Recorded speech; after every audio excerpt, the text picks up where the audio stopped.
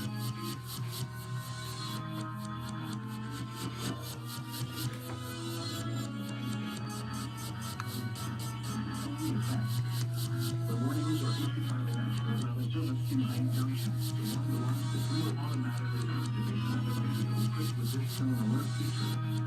Tests of these weather radio receivers and the one system are conducted by the National Weather Service in Main Junction every Wednesday between 10 a.m. and 1 p.m. An exception will be made to severe weather threats or the forecast for currently broadcast area on the day of the test. When this happens, the test will be performed on the next available good weather day.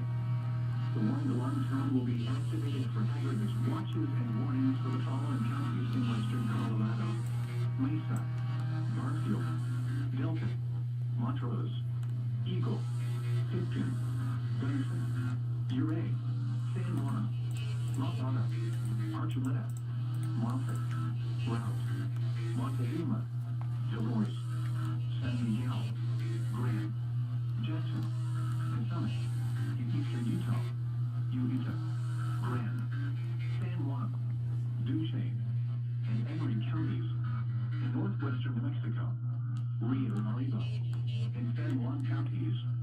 Once again, the National Weather Service has just conducted a test of the public warning alarm system. We now return to our normal broadcast cycle. Codarango KWN54. V else, phenomena v window. Not a narrator command.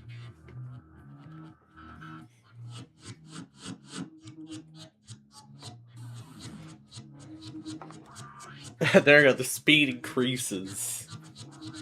The tempo increases.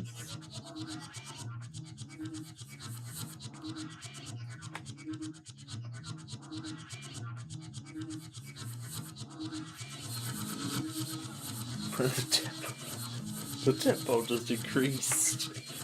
And we could increase it even more. Video Alt plus V. Menu item.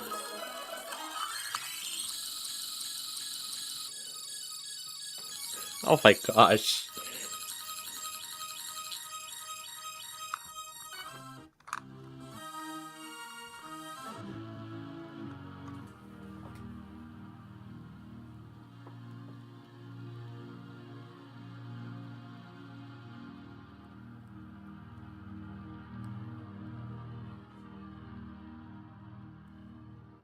And that's it. That's what it sounds like in reverse.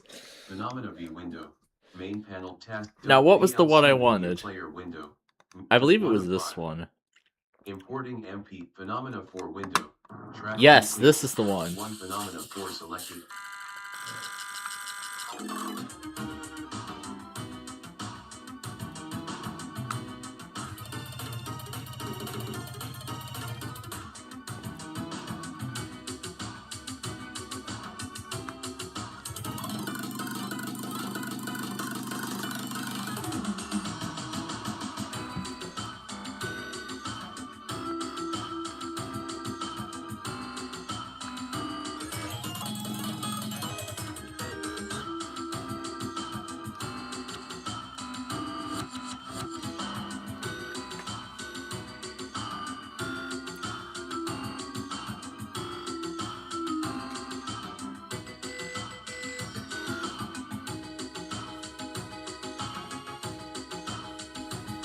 From the Cicero video.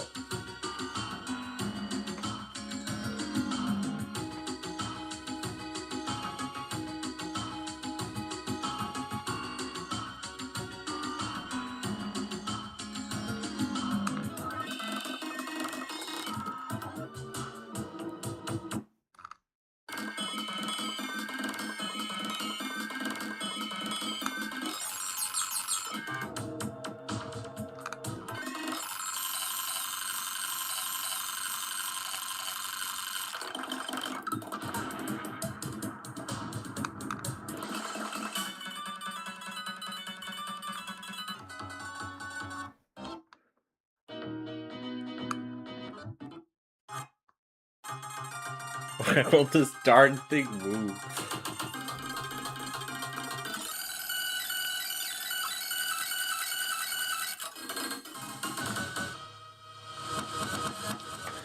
should play it backwards. Oh yeah, let's increase the volume.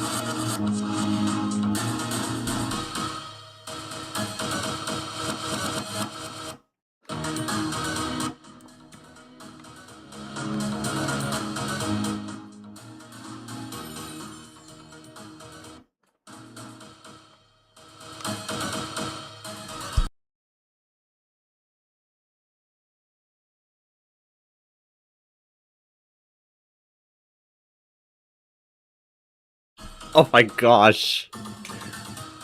Sounds crazy when it's that loud.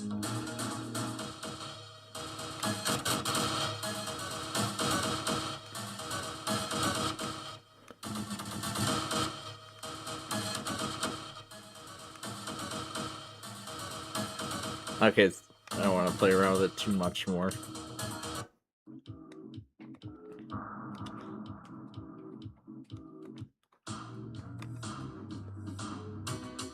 This would have been a feasible alternative to Purple Motion Blur when California Avenue was originally made. But oh well. I'll see if I can find a better one that fits it. Oh, actually, we should be getting ready for the Pacific Zone now, so...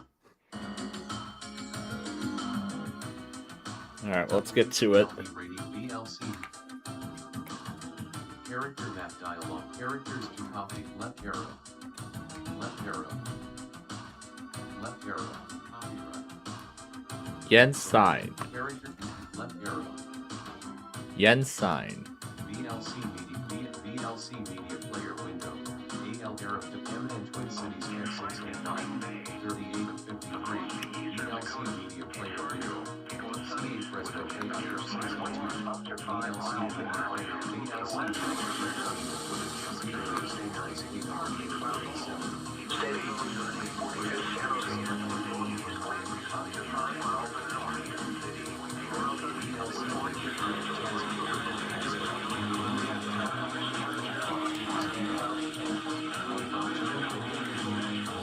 Alright, looks like no Portland this week.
Oh yeah, I forgot about two more.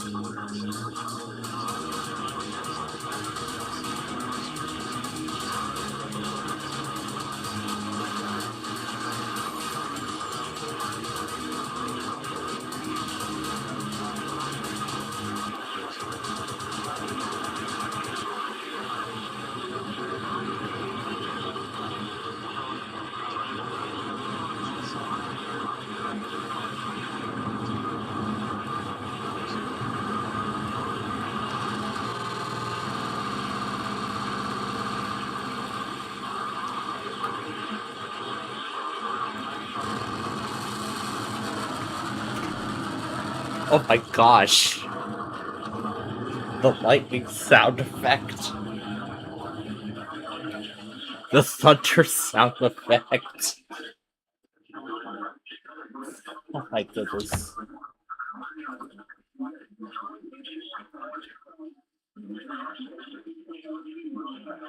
Alright. And it is Reno who goes through strikes first.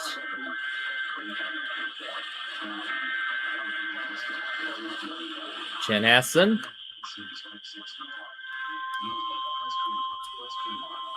Question mark.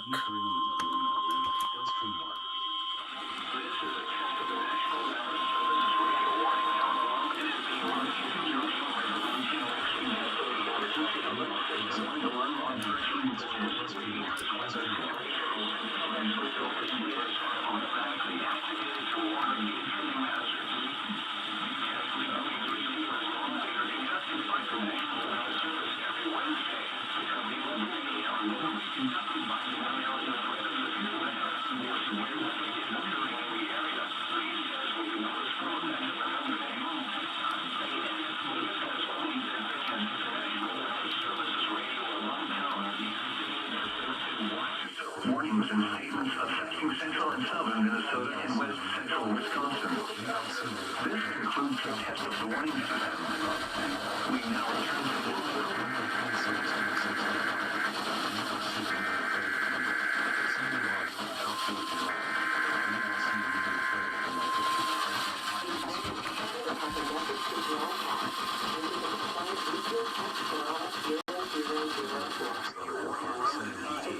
These signals are used to activate specially designed receivers when warnings for selected watches are issued for potentially dangerous weather situations. Tests of these receivers are normally conducted each Wednesday between the hours of 11 a.m. and 12 noon. If any warnings or watches are in effect or threatening weather is possible, the test will be postponed until the first good weather day. Again, this has been a Castavale Weather Radio Warning Alarm and EA signal. We now return to the regular broadcast cycle.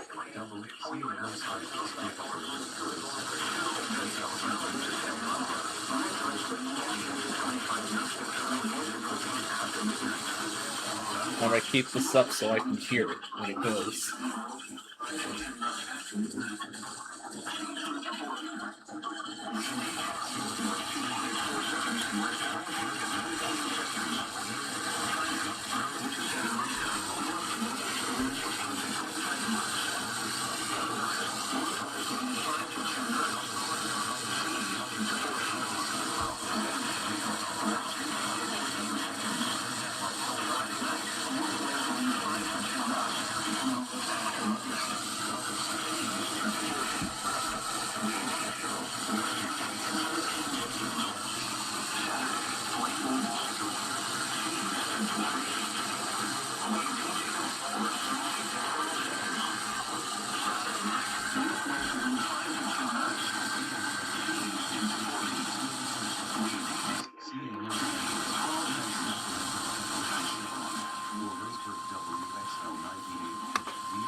took their songs across.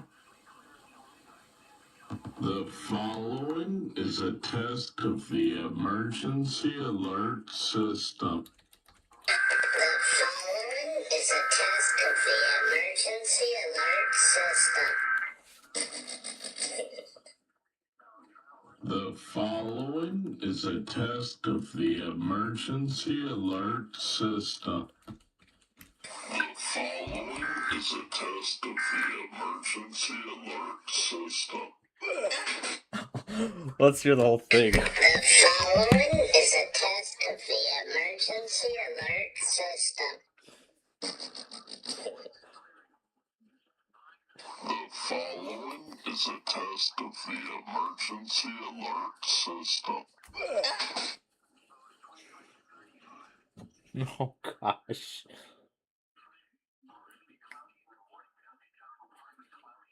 Yep. No more North Star.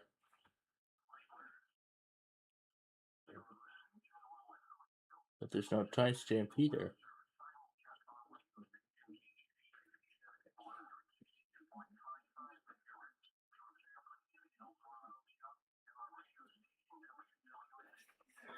Alright, now we can get back to this. See in Los Angeles KW37. Phenomena for wind. One phenomena for selected. One phenomena for selected. Let's play it backward. And sped up.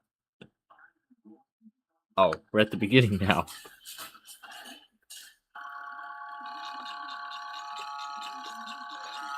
Oh gosh.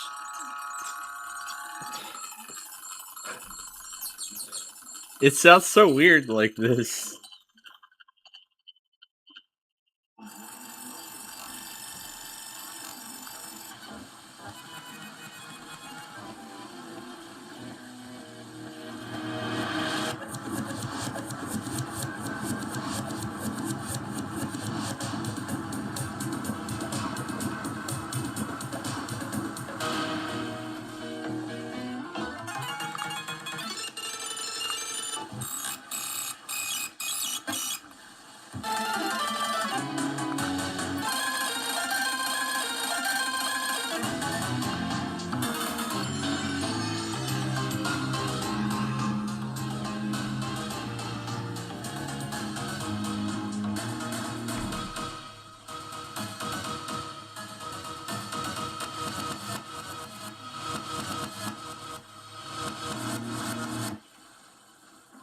Let's try slightly lowering the pitch. Equal sign.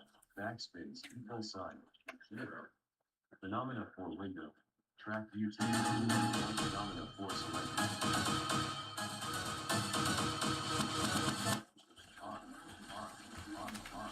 Okay, I guess it doesn't work like that. Pitch and speed. Backspace. 0. 0. Track view table.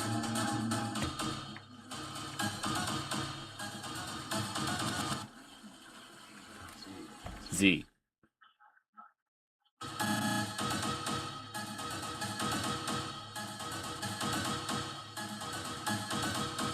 And then we can just play this again and again.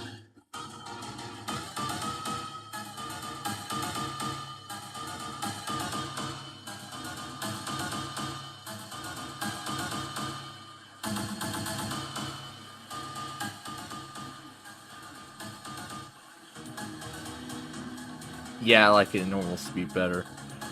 And pitch. Normal pitch. Yeah, I prefer normal pitch better.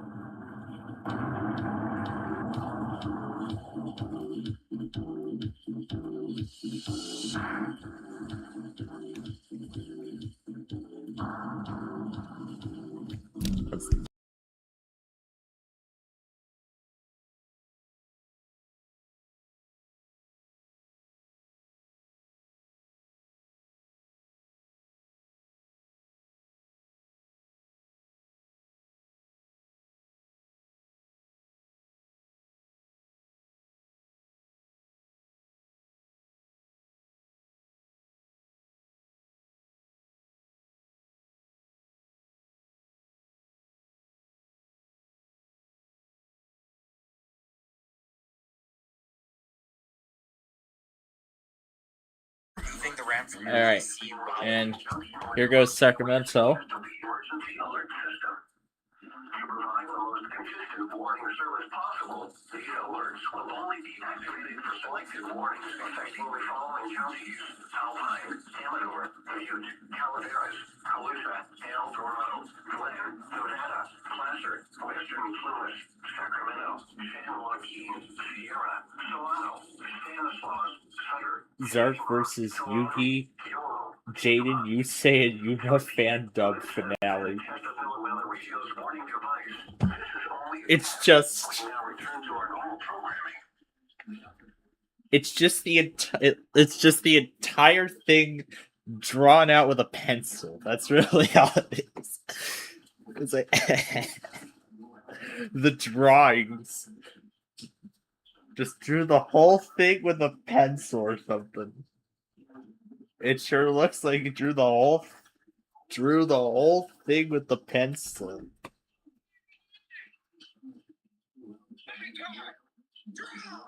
There's captions.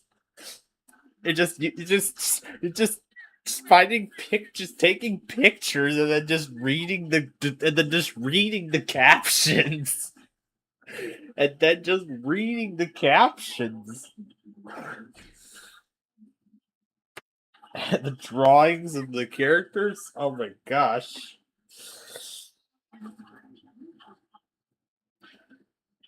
Just, my goodness, this guy did a really good redrawing the characters and everything.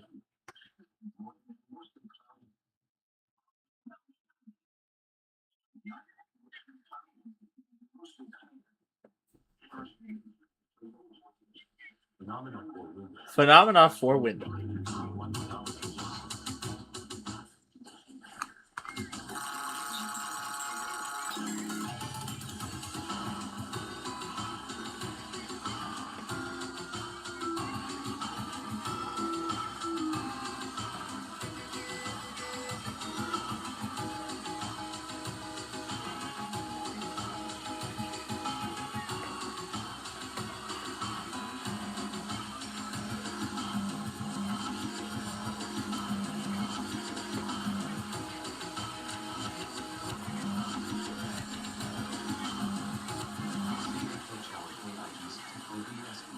Okay, good. The desktop audio was silent.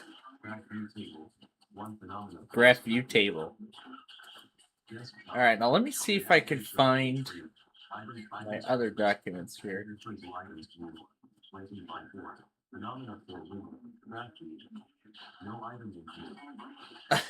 Cannot import all three format. Use file open instead.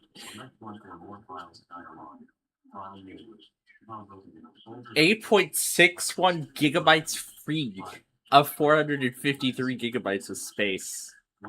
I could probably just move the virtual machine over to this partition. I don't think it matters. Oh wait, I'm in the wrong folder. Here we go. And we'll open this up. There it is. Here it is. Here's the whole file. With one step closer the last time we tried this. Here's what I had one step closer up the last time we played around with this. But now, I feel like it's time to take this to the next level. I want to listen to it like this one more time. I want to listen to it like this one last time before we change things up here. I don't remember making this thing.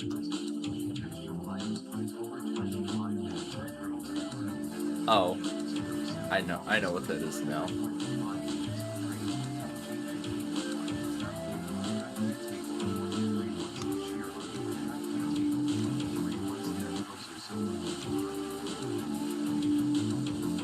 And we can play it in reverse.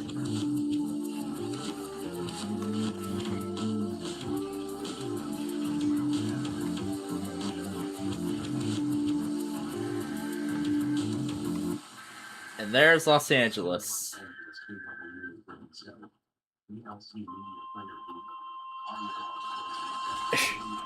My gosh.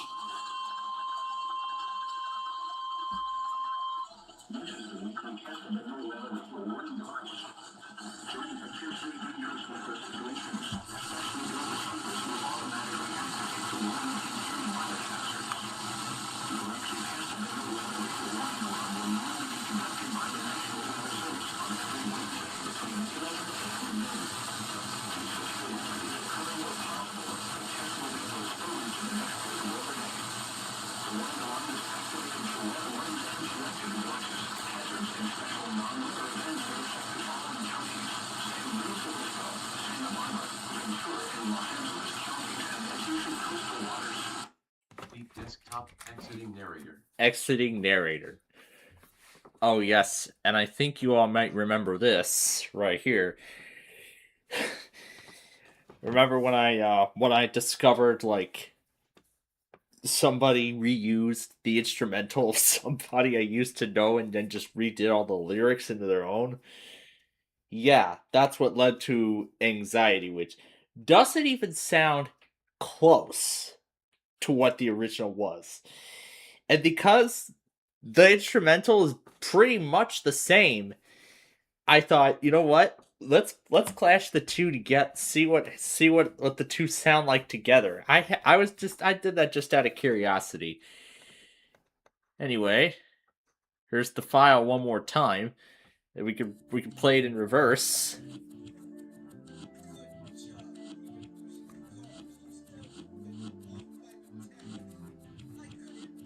Yuma from Yu-Gi-Oh! Zexel's on this thing too. Koyuki.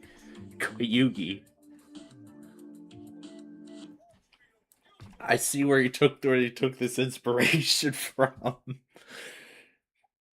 I think they got inspired by the Bonds Beyond Time movie, where the main character of the original Yu-Gi-Oh! GX or Yugi from Yu-Gi-Oh! The original Yu-Gi-Oh! Jaden from GX, and then Yusei from 5Ds all came together because by the time that movie came out, I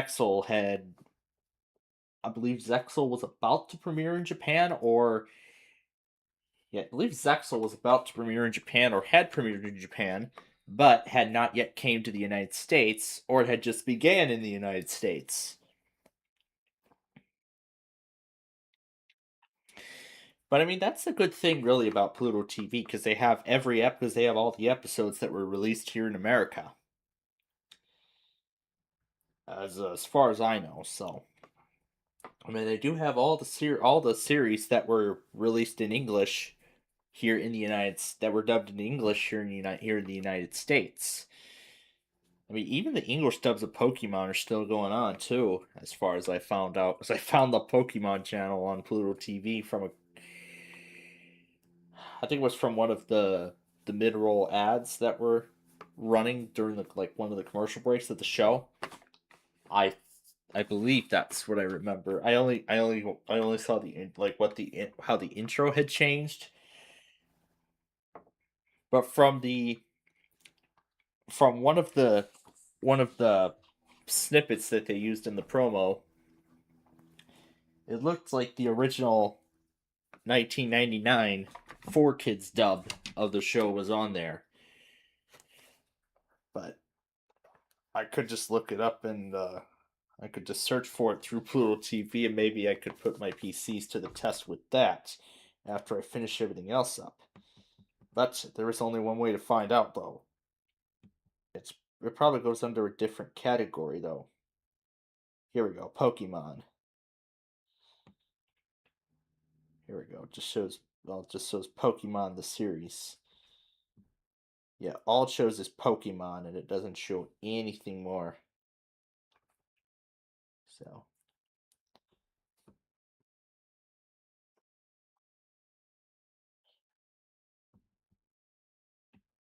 Just take a look at the episode descriptions before I go researching the Pokemon English dub. Okay, here we go. Let's see, search, and then I can just type it in. Let's see what comes up. Or does it find it automatically? Yeah, here we go. It found it. I think it goes under. It's under a channel, and then there's a series. Let's see.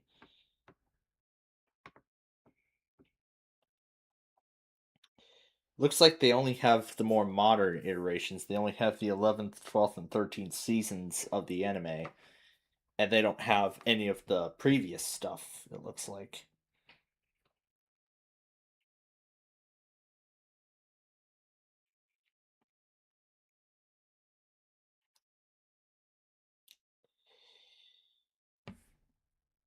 Yeah, it looks like that's it. There isn't anything else. Yeah, there does not look to be anything else. So, yeah, really all there is just the 11th, 12th, and 13th seasons of the Pokemon anime, and that's it. No traces of the 4Kids dub that aired in syndication in 1998. That part I never knew. I didn't know Pokemon first aired in syndication in the United States when it was initially brought to America. Because now I remember, the first 4Kids Productions logo that was seen at like one of the very beginnings of that logo history video on the company, as far as I know. And then it was 99 when the newer episodes aired on Kids WB at the time, and then later on in 98 the syndicated version would continue. However, I don't know what networks here in the Chicagoland area ever picked up and aired that anime and aired Pokemon in 1998 before Kids WB did. But I heard that show was and I found out that even when it was in syndication, it was quite a hit. And then of course Kids WB, when they got the rights to air Pokemon, that was when they skyrocketed to the top of the charts in Saturday morning broadcasts, which is crazy. I mean, that's what led to them getting the rights to air Yu-Gi-Oh! Rather than it going to syndication. Yeah, when 4Kids brought the Yu-Gi-Oh! Anime to America. And now we have the card game and everything like that.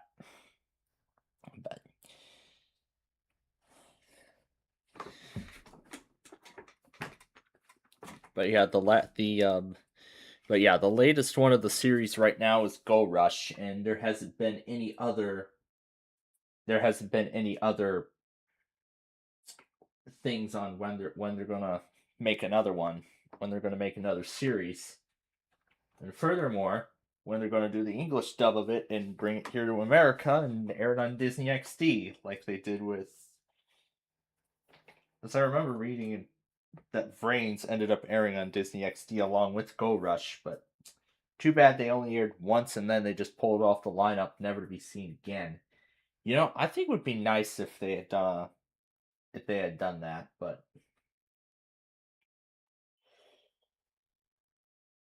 But then again.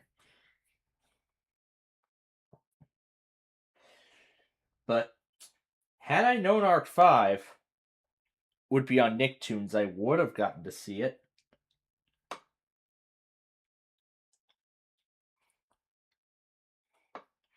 But I also didn't know that Nicktoons also aired Dragon Ball, which was quite interesting. But then again. All right, now for what I wanted to try.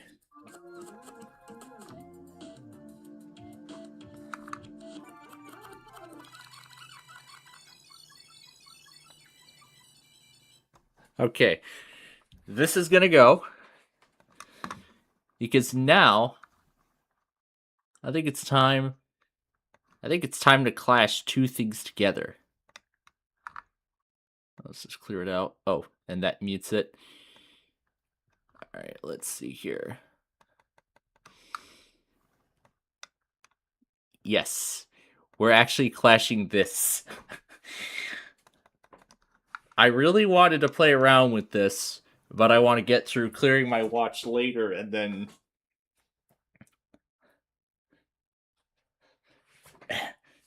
and then just see how many Yu-Gi-Oh! Zexal episodes I can play on these PCs off air all at once.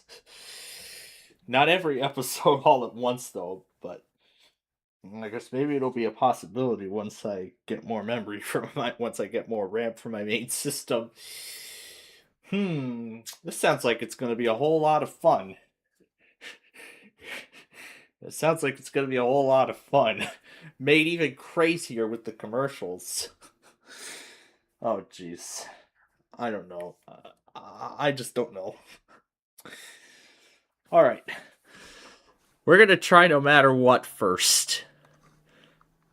We're gonna try no matter what first. This was a project. Yeah, remember this was a project I did several years ago. So, I mean, now with the rebrand, I don't know if it should be considered obsolete or not. Is there even sound on Coachella? Yeah, there is no sound at all. All right, San Diego's a fail this week. Unless... darn it, I should have put the other one in there. The other one is in Coachella Spanish.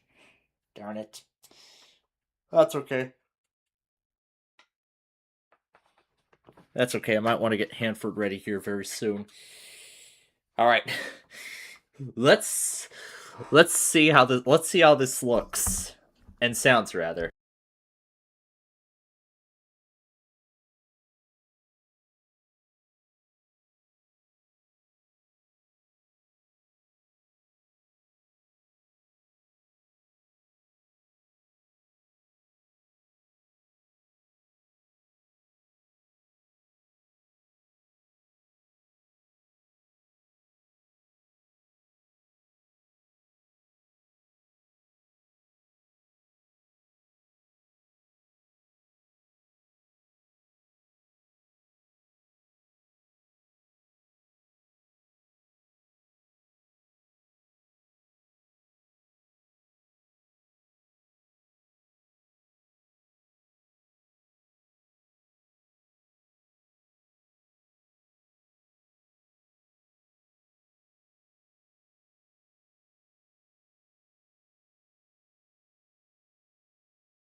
And there went the whole thing! That's lovely. That is just lovely. Go ahead, restore both. Alright, let's change this to gibberish. Oh yeah, let's also rename the track to gibberish. Yeah. Y358, no matter what. I can't rename the window, can I? I guess I can make a copy. Nah, save it. Oh boy, let's see what else we can try here.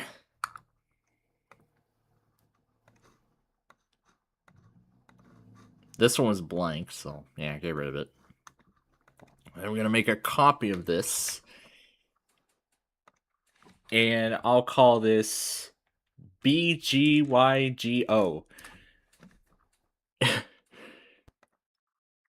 As in the show that I got into when I was a kid, and Yu-Gi-Oh!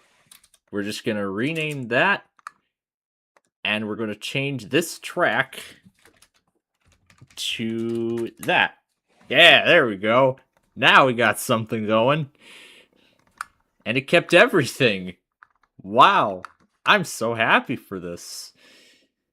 I'm probably just going to rename this to just that. That's better. That is much better. Let's just save it so that way I don't lose anything. All right. Oh, Hanford's going to be going right now, isn't it? All right. Go.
Okay, it's enough. I actually have a better idea than that. Where's my older version of it?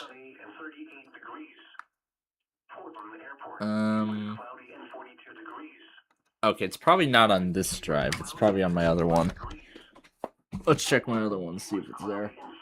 Should be. Let's check my other drive. Maybe it's there.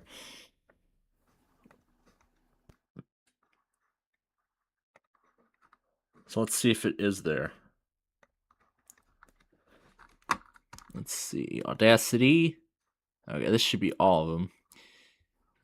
Which one did I call it? Oh, this one. Let's see if it opens. Audacity failed to read a file. Yeah, it's corrupted. This one. It opens. It opens. It opens. That is incredible. Oh yeah, this was when I was into K-Love. Not so much anymore. So that's inaccurate. Does this one open? Fine, just open it. There we go. It opens.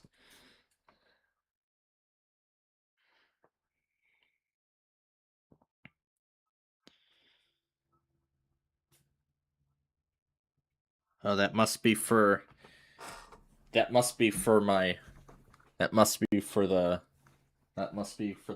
one for another one of my PC components. All right, let's get rid of this, and we're just gonna reuse this file here for something else. Actually, I'm just gonna rephrase here, just to get rid of it. Wait, I have a second version here. In fact, the dates have already changed, so. Well, good. I can save it as a whole new. Well, good, because it'll just rewrite it as a whole new version, so. It's fine. If I have to save it as a whole new version, I am okay with that. Starting narrator. Starting narrator. Character map dialogue. Edit. Yen copyright. Yeah, Let characters to copy. Edit. OE Yen copyright. OE Yen copyright. Right arrow. Yen side. Yen side. Right arrow. Copyright. Where's the infinity? Oh. This is all the math stuff. Can it read right angle? Characters to copy. Edit. OE Yen infinity copyright. Oh, another package showed up. One moment, please.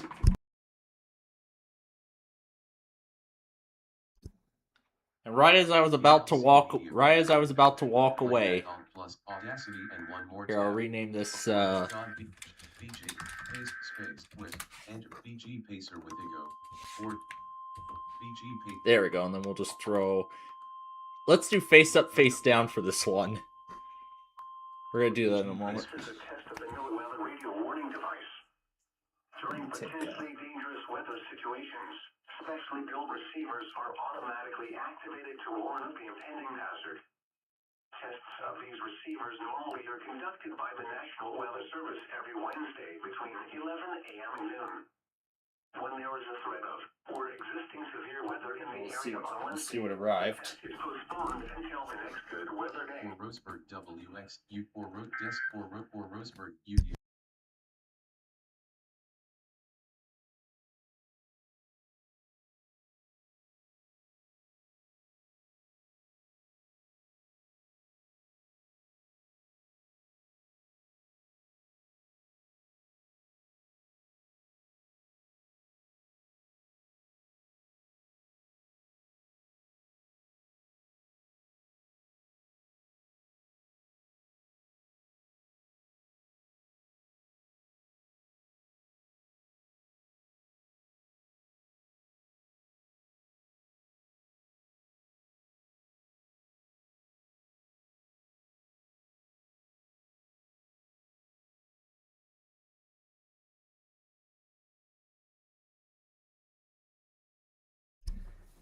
Okay.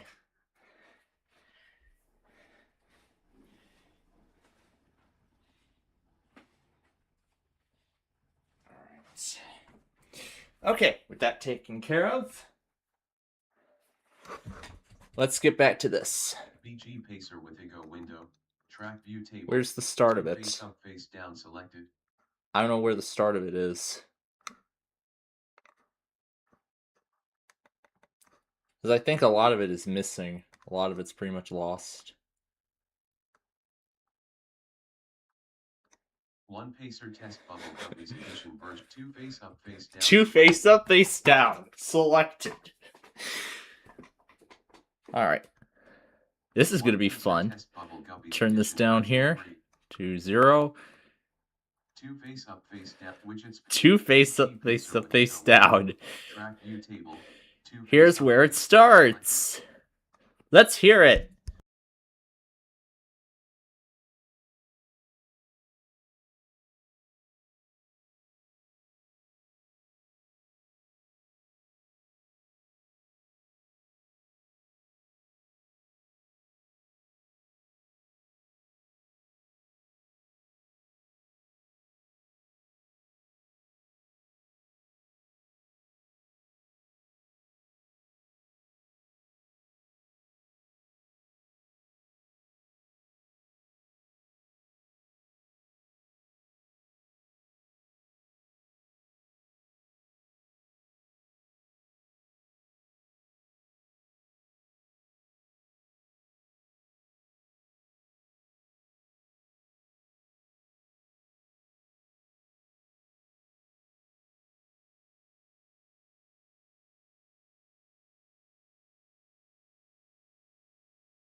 Okay. I don't know. That's just great. Let's see if Audacity likes some of these characters from the character map. Character grid. Let's add this triangle, this diamond, and whatever this is. Let's see if it likes it. Apparently it does. Sort of. a yen sign, infinity symbol, a right angle. Oh, that's lovely. Okay, no. Oh my goodness. You know, I think this sounds really good, to be honest. Hashtag WP hashtag server sidebar navigation. WJ messages in John Massenrer list. WJON Massenrer emergency alert logs app. Download 3. Looks like Hanford tested already. Looks like Hanford tested already, I see. I guess they went when I was still muted. Exiting narrator. Tone alarm and is being run in conjunction with a routine weekly test of the emergency alert system. During potentially dangerous weather situations, specially built receivers are automatically activated to warn of the impending hazards. Tests of these receivers normally are conducted by the National Weather Service every Wednesday between 11 a.m. and noon. When there is a threat of or existing severe weather in the area, these tests will be postponed until another day. Again, this has only been a test of the National Weather Service's radio warning alarm tone. All right. Now, I'd like to take a moment and see what is causing why why does this thing think there's an Apple Pencil? I want to see what Little Rock is up to. There's nothing in effect. So, how come they haven't tested?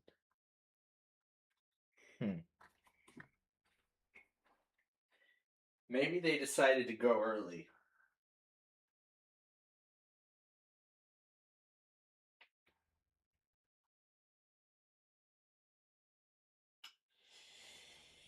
Yeah, I'm gonna assume that they tested early, so. Alright. So as for Little Rock, I'm gonna say that they tested early. But I will monitor them but I'm gonna try them again one more time.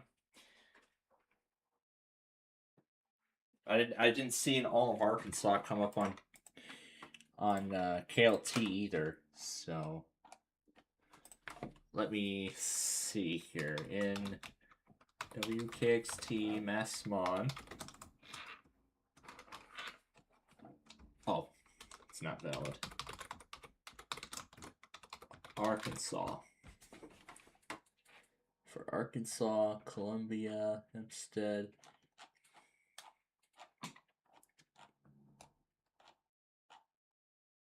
Okay, it looks like that was the latest one because I'm not seeing any trace of.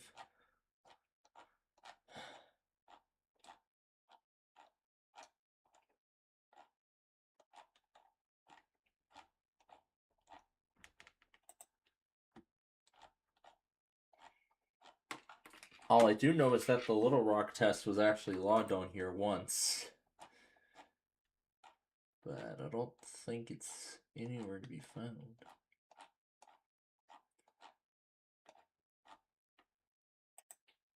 Okay. But still, I'm going to monitor Little Rock one more time tomorrow. I'm going to monitor them one more time tomorrow. Just to be sure. Just to be 100% sure that they had just to see if they ended up having technical issues or they may have went early. And I wasn't monitoring them. Neither of us were monitoring them. Well, I guess we're going to find out. But as for Fort Worth, they have one more chance to test, and that is later tonight. That is later tonight at 6:30 p.m. and of course continuing through that time span respectively in their respective time windows. But I think that is everything I need to trim down. Well, I'm going to wait until WAO tests, and then because I'm pretty sure they're going to test around this time. So, all right. Now let's get back to let's go back to messing around with this thing here.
I think there's a better song than that.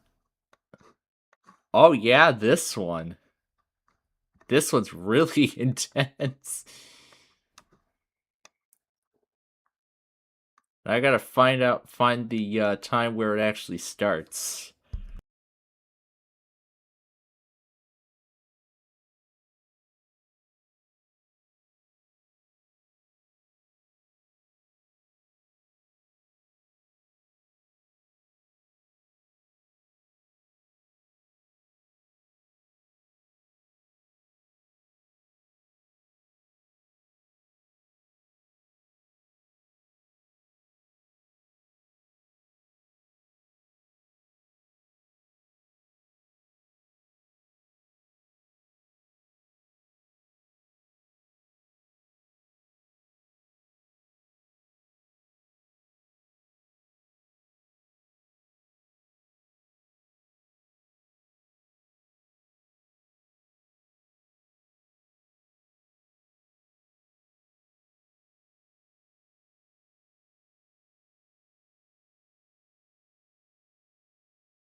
There goes Las Vegas.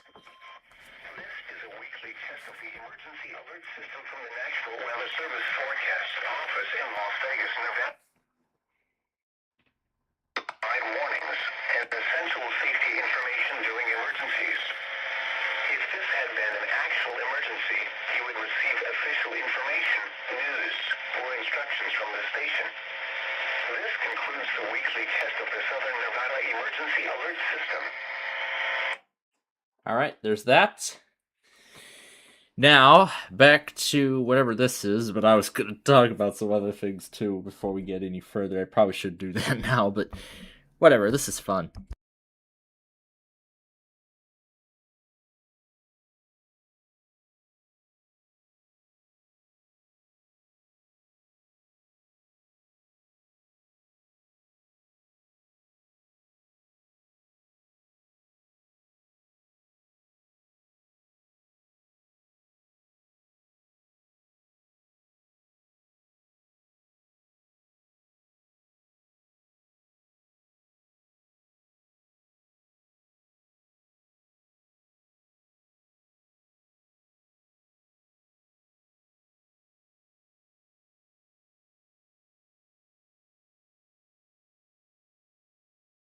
Okay, that's enough.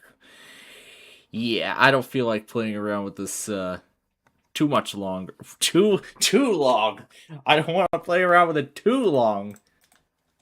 Because yeah, I've already been distracted by whatever we were just messing around with, along with the character map earlier. Oh gosh. All right, so as we are nearing the end of the first half of all these weeks. Oh, and then it just goes to music. Okay. All right. So, as we come to the end of the first half of all of these, I actually would like to do. I'd like to do a quick recording on Google Translate for what Tom and Ben will go through later tonight. Oh, I think it already cleared itself, didn't it? Well, great. Now I gotta grab the character again. So here we go. Copy. Let's try this.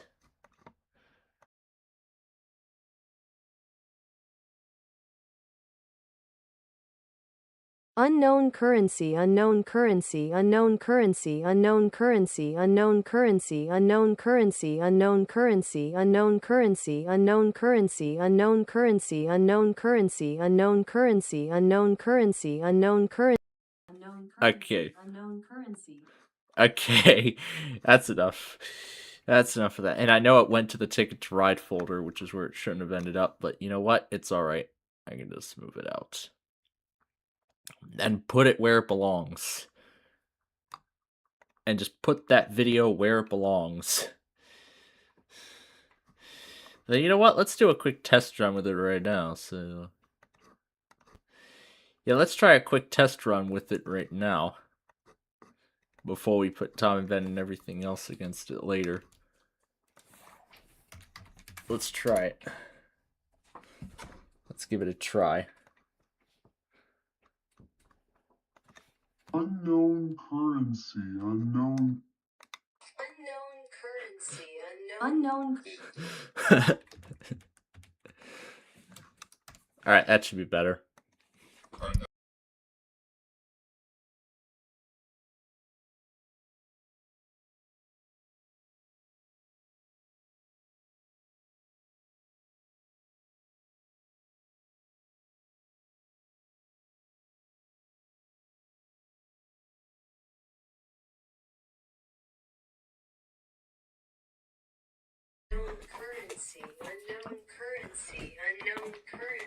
Unknown currency. That's great. Google Translate saying that. That's gonna be a whole lot of fun when we put that through Talking Tom, Ben, and Ginger later. Unknown currency.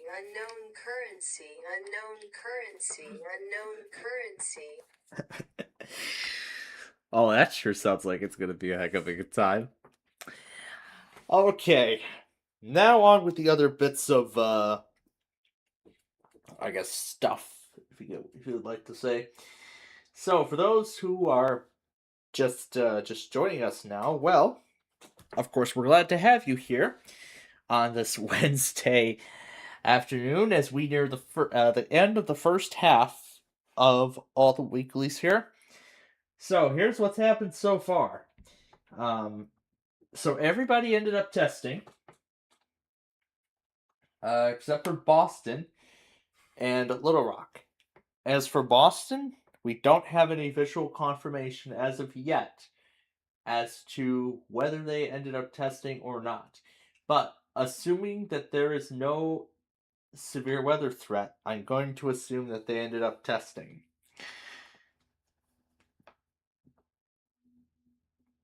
Despite whatever stream I had in there. And then as for Little Rock, they did not test at all.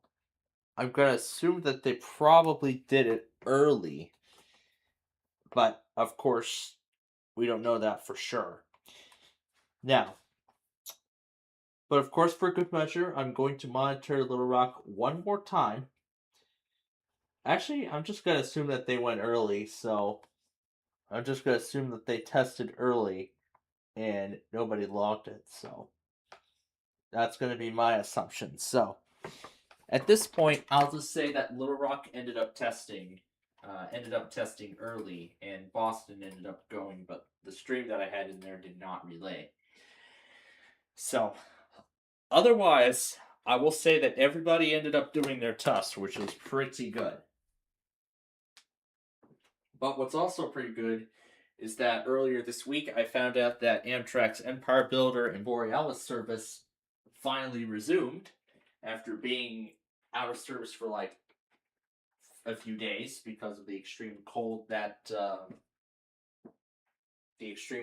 happened here in the Midwest. Yeah, in the Midwest.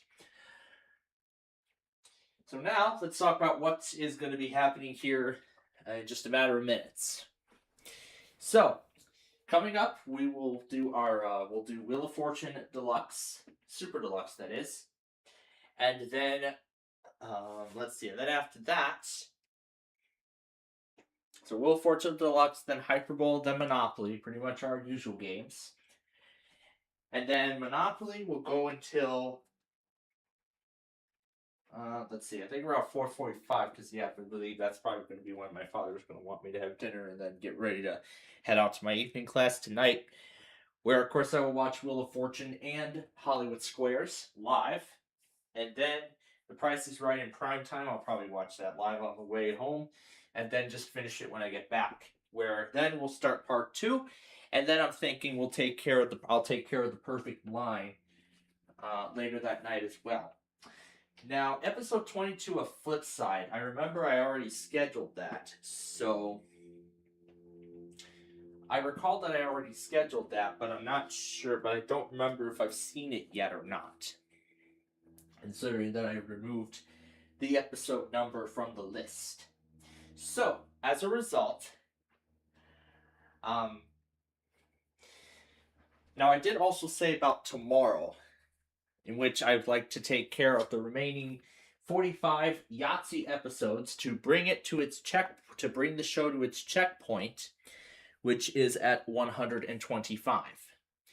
Yeah, so that would bring Yahtzee to its checkpoint. That would bring Yahtzee to its checkpoint of 125 episodes. So I'd like to get up a little earlier tomorrow, so that way I can allow myself enough time to not only take care of Flipside, which should take about 15-20 minutes, and then that is when I should begin production of Yahtzee. Now, I've been originally thinking about whether I should redo the other 5 that I had done last week, or just go ahead and do Thursday 100%. So either that or just proceed from 80 and then go all the way up to 125. And then at that point, that would be the conclusion. That would be the end of that show's editing period, I guess I would say. Well, the editing period for right now. During potentially hazardous weather situations, the National Weather Service transmits a signal that automatically activates specially built receivers to warn of the impending hazard. Well, in terms of the editing period for right now. The National Weather Service every Wednesday near 12 noon. When there is a threat of or existing severe weather in the area on Wednesday, the test is postponed until the next day without a severe weather threat. The following tones will conclude this test.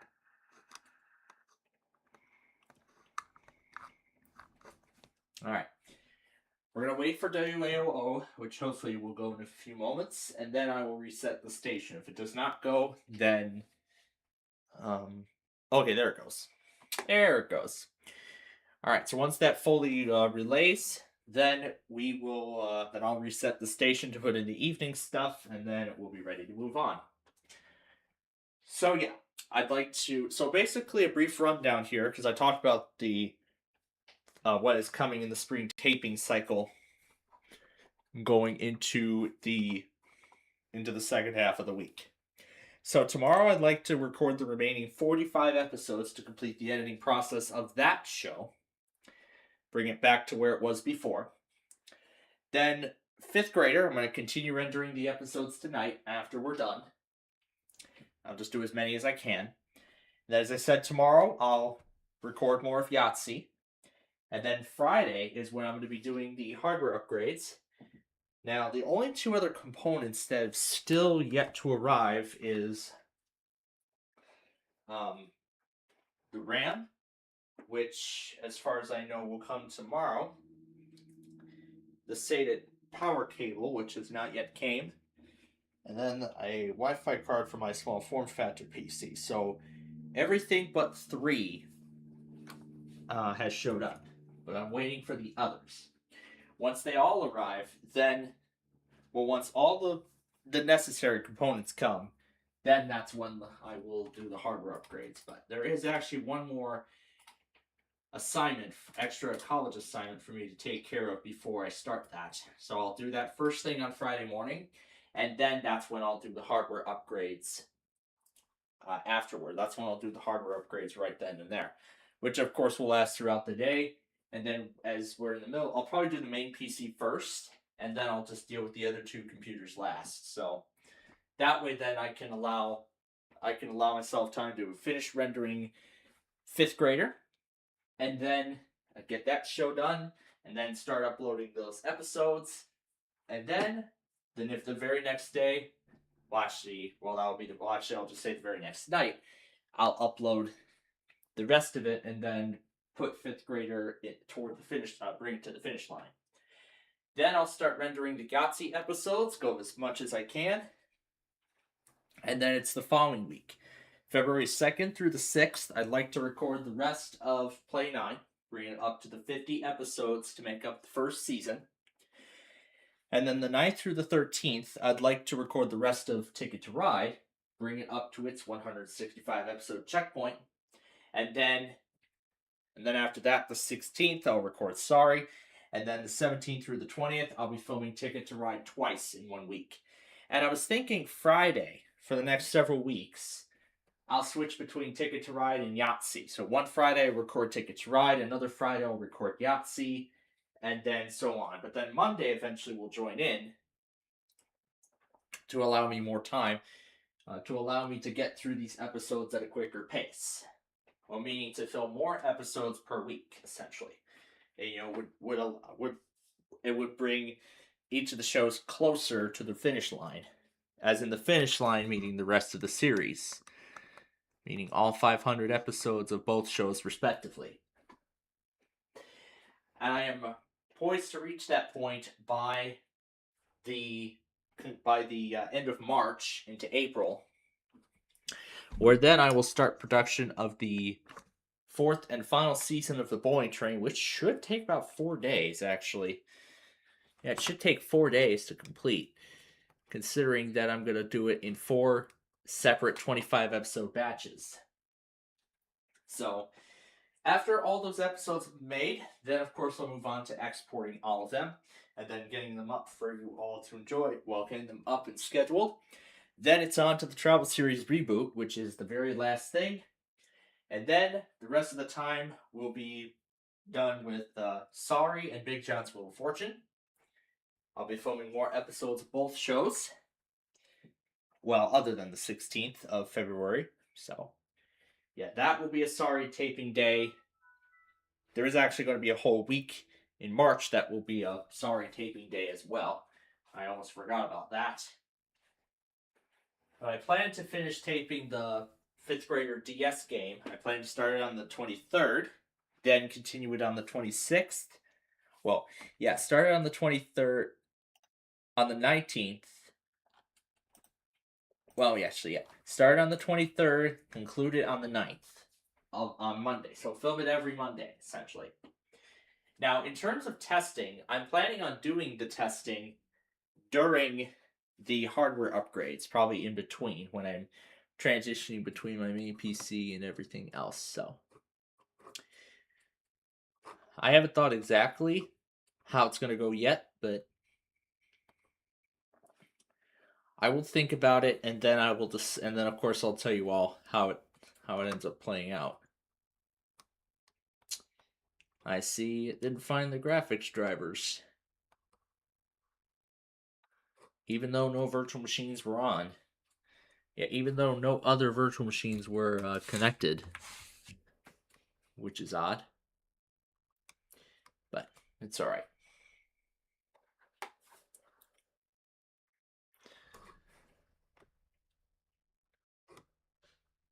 But it's fine.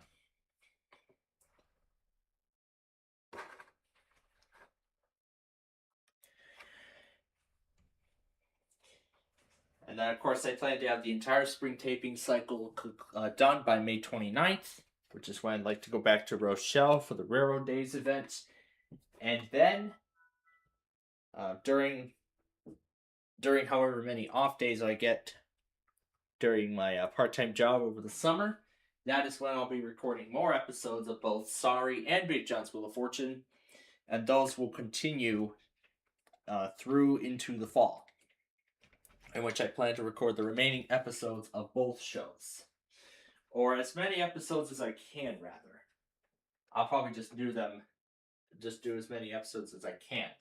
That will become the main goal going into the fall.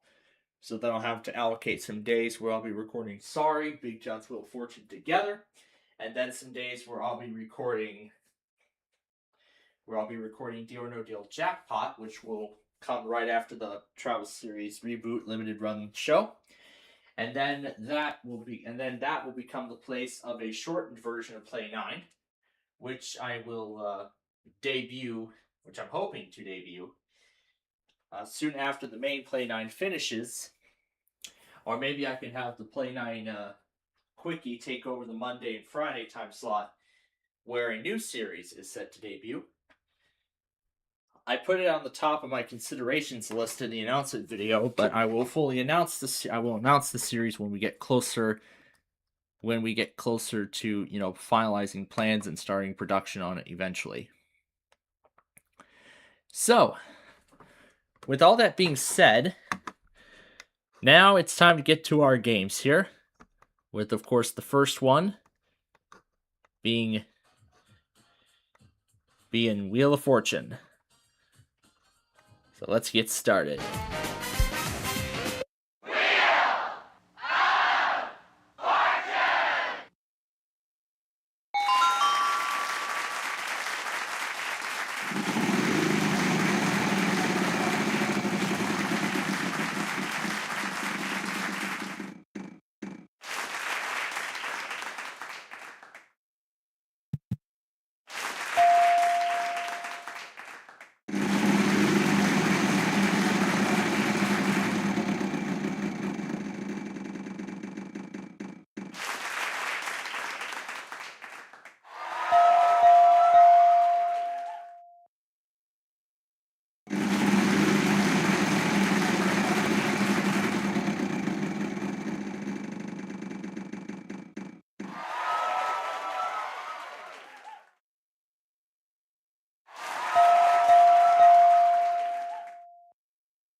Okay, so one game down.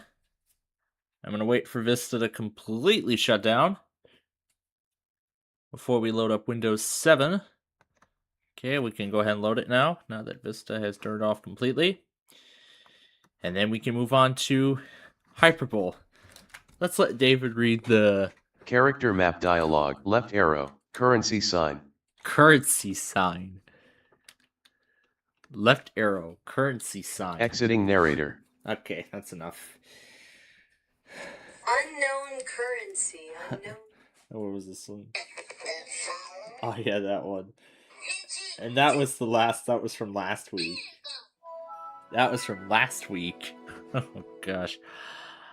Alright. On to Hyperbole.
All right.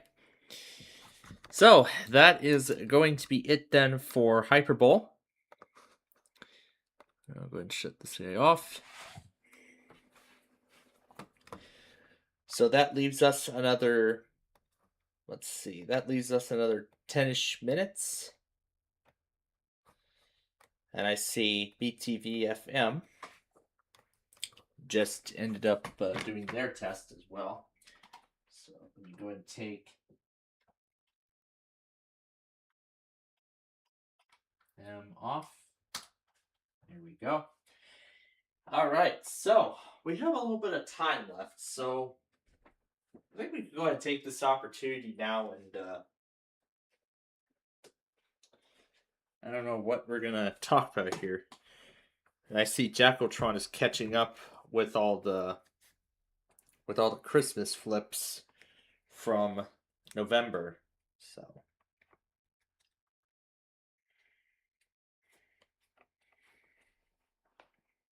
all right, now if I take a look here.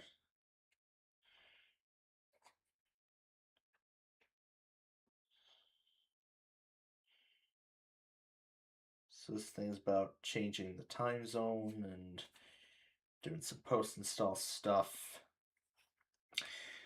So that's really all that is today. Well, for today's thing.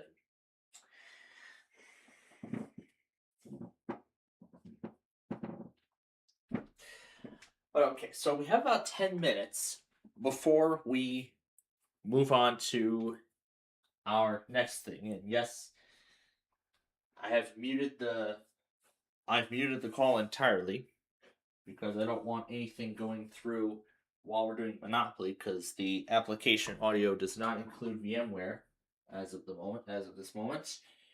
But I'm hoping that with a coming update that I'm pretty sure they're actively developing that feature, and then eventually once application audio with VMware works properly, then eventually it will work. It will eventually work correctly.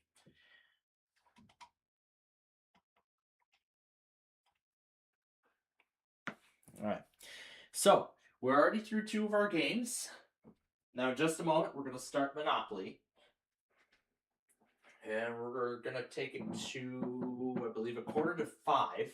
We'll take it about 4:45. So that would mean 4:45. That would be the end of it. That would be the end of all that. And then, of course, I'll go to my evening class for the night. And then when that is done, well, of course, there I'll take care of both Wheel of Fortune and Hollywood Squares. Take care of both shows. And then I'll probably do The Price is Right in prime time on the way back. Yeah, The Price is Right prime time on the way back. And then just finish it live on our CBS affiliate. And then I'll take care of The Perfect Line. Get that taken care of as well. And then when that is done... okay, so then when that's all done, then I guess I get to save Flipside for tomorrow, which I will do during my lunch break. As I remember, I scheduled 22. Probably the last time I took a look at the recording schedule. When I looked at the schedule, because I know a few days have passed, but I want to take a moment and look and see if there's any other episodes of any other shows that I need to make up.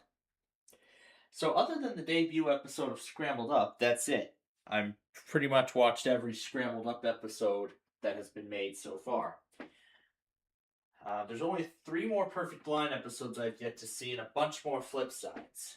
So I'll assume 22 I have not seen yet. So I'll assume I've seen 22. I have not seen 22 yet, so...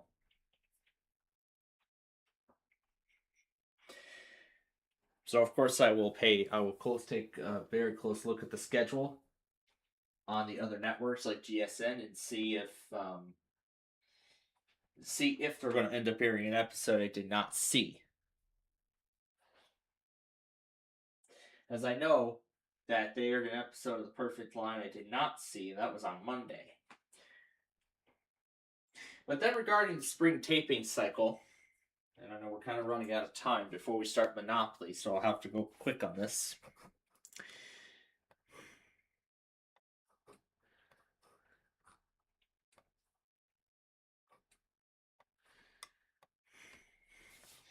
Let me clear Clipchamp's local cache before I let Vista run, because the space is running low. So yeah, because the space is running low. I want to go ahead and clear Clipchamp's cache before I do anything. Unless it decides to clear it on its own.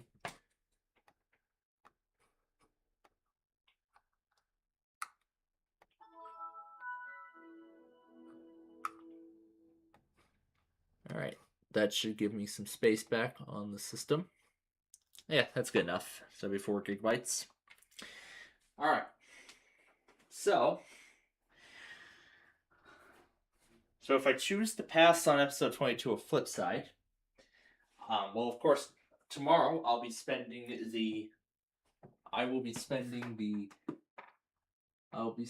the whole day taping the remaining 45 episodes of Yahtzee to bring that show to the very end.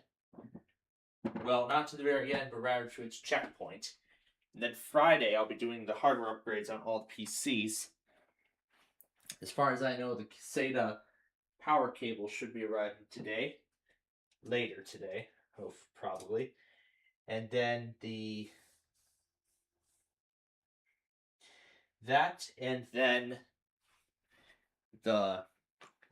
32 gigs of RAM that I want to put in my main system. That should be arriving tomorrow. At least for me. And then hopefully the Wi-Fi card that I want to put in the small form factor will show up between now and then. If it does not show up then within that time frame, then I will install it separately, which will probably happen over the week. It will probably happen over the weekend when I get it installed. So depending on when it shows up, it'll either happen on or off air. But if it does show up earlier, then that's great. So we will have to wait and see what happens between now and then. All right, so we are ready to start Monopoly. So let's go ahead and get the game rolling. Hello, I'm Miss. If your name's on the list, click on it. What's your favorite token? Come on, choose. Let me the dog this time. So, add more. You can pick the skill. Which? All right then. You can pick which? All right then. How tough? Which token suits the? You can add. Well, and you can add more. What's the which? Ready? All right, let's Just start what the game. board would you like to use? This time, let's do San Francisco, because that's where this year's Super Bowl is going to happen. Standard or custom rules? We probably could have saved it for... But you know what? We'll probably do it again. Sometime soon. Alright, we're gonna...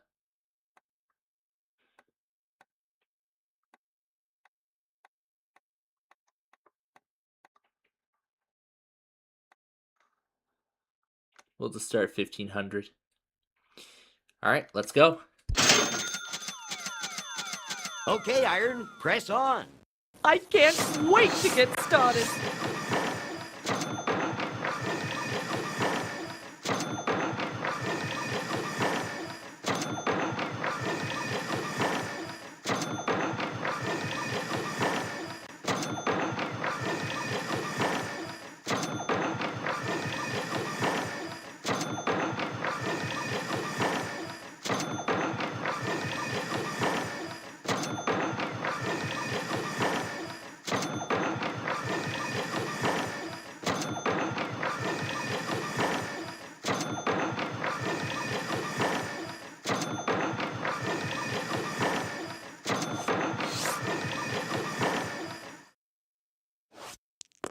Nine.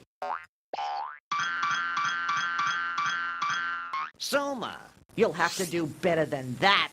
You'll have to raise money by selling buildings, mortgaging property, or trading.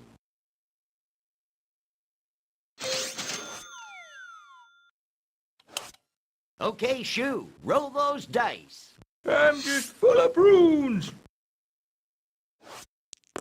Half a dozen. The mission. Back in my day, this would buy you a good meal. You'll have to raise money by selling buildings, mortgaging property, or trading. It's over to you, dog. Let's kick some people's butt. Lucky 7. Chance. You have been elected chairman of the board. Pay each player $50. Move along here. Let's go. Full speed ahead. 10. Just visiting. How fortuitous. 9er. North Beach. You'll have to do better than that to sink me. Top Hat, it's up to you. Proceed. An AI player wants a trade.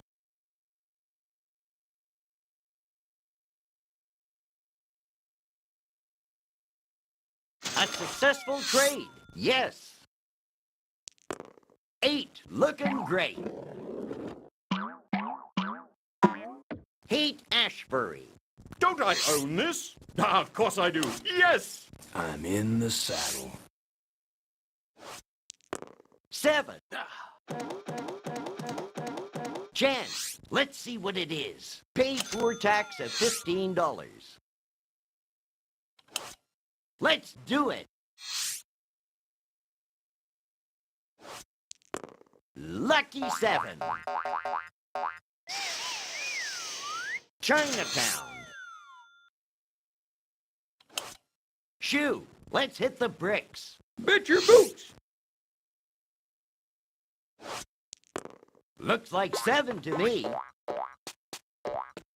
Fort Mason. Back in my day, this would buy you a good meal. Your turn, doggy.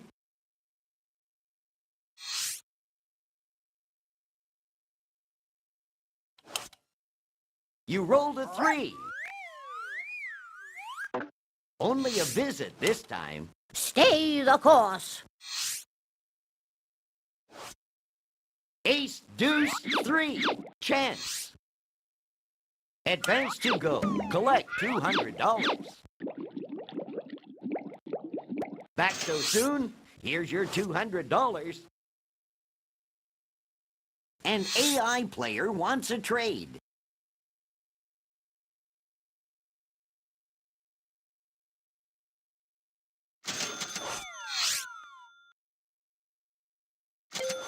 Everyone accepts the trade. Well done. Top Hat, roll and good luck. Let's get cracking.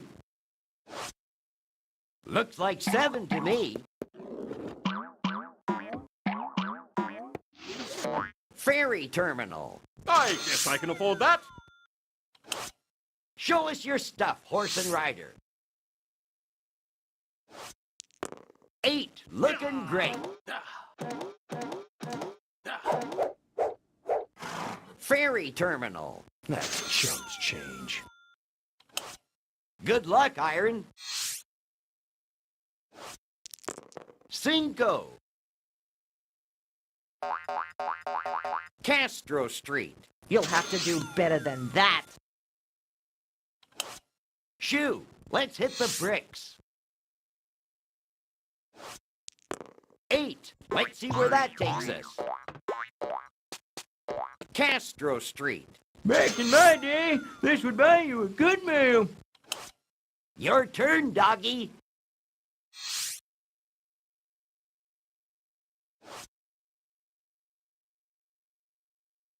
A computer opponent is proposing a trade.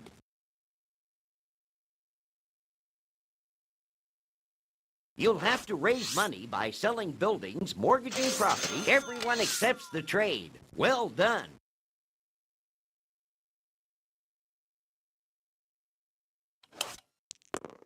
8. Let's see where that takes us. Fisherman's Wharf. It's still money. You have the dice battleship.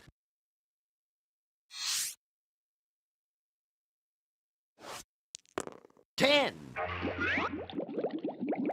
Just visiting. How fortuitous. Half a dozen. Chinatown. I own this? Oh, why? Of course I do, yes. Let's go. We got 5. Free parking. Take a break. It's your turn, horse and rider. 12. Boxcars. Telegraph Hill. That's chum's change.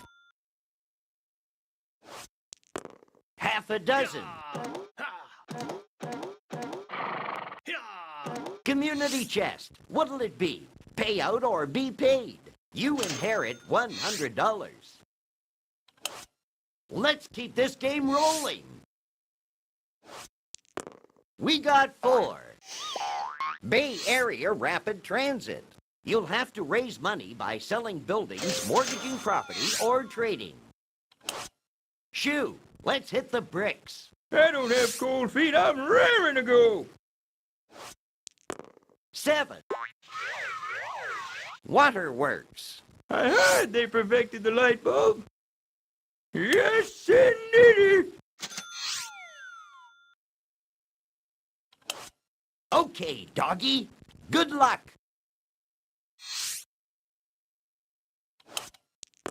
6. Van Ness Avenue. I lead a charmed life. What can I say? Battleship. Full speed ahead. We got 10. No Valley. Good show. I'm in a buying mood. Sold.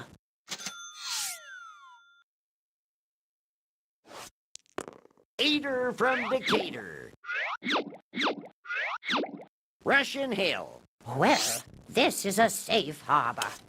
Top Hat, it's up to you. 8. Let's see where that takes us. Waterworks.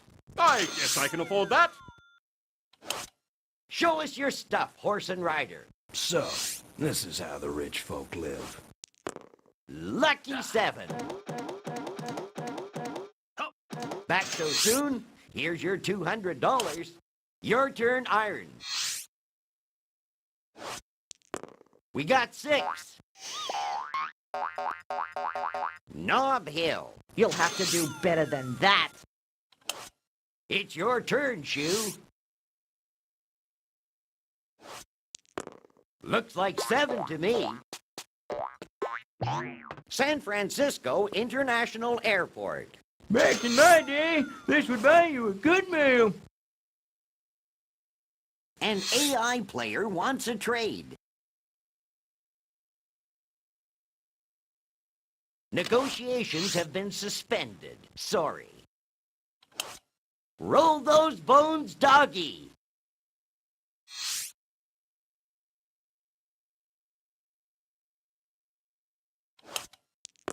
Looks like 7 to me. Knob Hill. It's still money. You have the dice battleship. 8, looking great. Around the board again. Here's your $200. Community chest. What's it going to be? Income tax refund. Collect $20. Top Hat. Toss those ivories. A computer opponent is proposing a trade.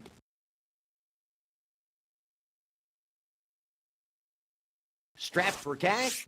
You can always sell buildings, mortgage properties, or everyone accepts the trade. Well done. Looks like a 9. Where does that take us? Pacific Heights. Good luck, horse and rider. A computer opponent is proposing a trade. Uh-oh, the trade is canceled. We got 4. No problem. You'll have to raise money by selling buildings, mortgaging property, or trading.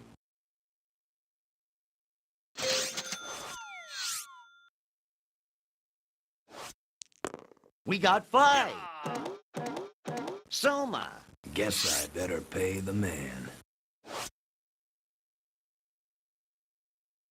An AI player wants a trade. Uh-oh, the trade is canceled.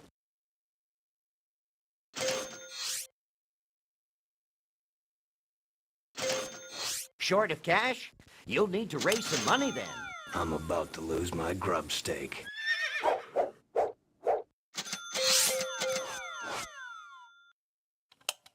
Okay, Iron, click to roll. Looks like 7 to me. Luxury tax? That's a laugh. Strapped for cash? You can always sell buildings, mortgage property, or trade. I told you money is nothing but trouble.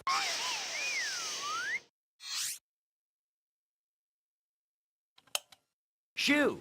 The bank will now auction this property. To increase your bid, click on these buttons. Who's going to open the bidding? Shoo! Battleship. Top Hat. Dog. Shoo! Dog. Shoo! Dog. Battleship. Dog.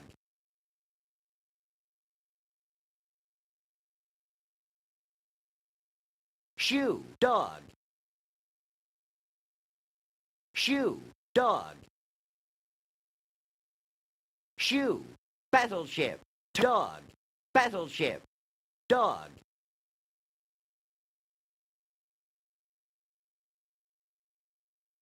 Shoo! Dog. Shoo!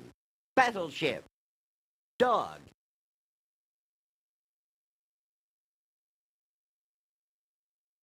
Shoo!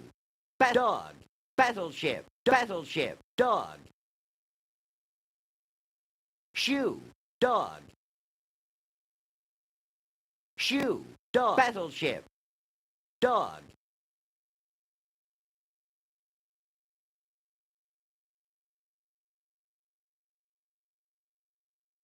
Going once.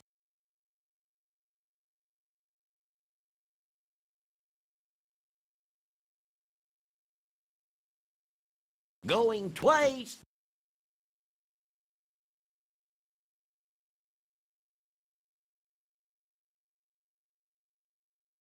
So, who's going to start us off? Shoo! Battle Dog. Shoo! Battleship. Shoo! Battleship. Shoo! Dog. Shoo! Battleship. Top Hat. Dog. Top Hat. Dog. Battleship. Shoo! Dog. Shoo! Top Hat.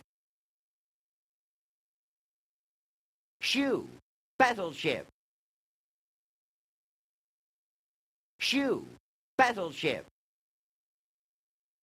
Dog. Shoo! Battleship. Top Hat. Battleship. Dog. Top Hat. Shoo! Battleship. Dog. Battleship. Shoo! Battleship. Shoo! Battleship. Dog. Top Hat.